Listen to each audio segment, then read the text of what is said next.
KTN.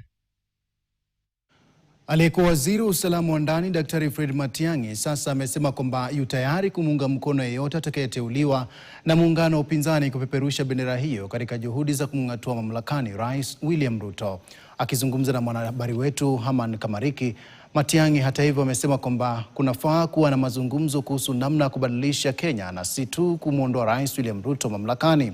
Matiang'i ameongeza kwamba Kenya inahitaji kiongozi mwenye uwezo wa kukabiliana na ufisadi na wizi ndani ya serikali, huku akisisitiza kwamba kinara upinzani anafaa kuchaguliwa kwa misingi ya uwezo wa kuongoza taifa na wala si ukabila. Whatever happens in the next elections, I cannot foresee a situation where one singular party wins this election and forms government as a singular party. It's going to be coalition building.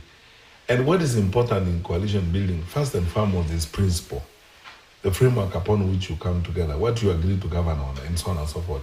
Once you have built this in the long run, sometimes actually it doesn't matter who leads the system. Na kuhusu misukosuko inayokumba taifa, Matiang'i alisema kuna haja ya kubadili fikra na mtazamo wa kisiasa nchini. It is said that the opposition, one of its main goals is to take the president home. No, that's not one. That's not even our main goal. Actually, it's not my main goal. Because you see what you are describing, it's a very simplistic situation. You are simply saying that all that we are spending time on sleepless nights is to replace Ruto. It's so that we go tell Ruto stand up, we sit there.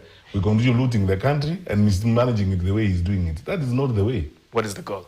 To bring about real change you can feel. I would like, if I'm elected president, 90 days, 3 months later, when people come to Kenya, they say, wow, an election took place. There's a new president. Matiang'i pia alikashifu idara ya usalama kwa kile alichokitaja kama kulegea katika kutekeleza majukumu yake. The president goes for meetings in his lands, and the whole of that streets, people are robbed, handbags, whatnot, and so on.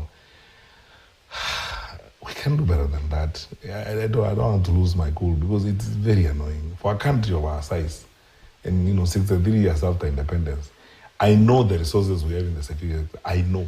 I was Minister for Security. I know the capacity we have. So you can't tell me it's a question of capacity. It's a question of management, bad management, extreme interference.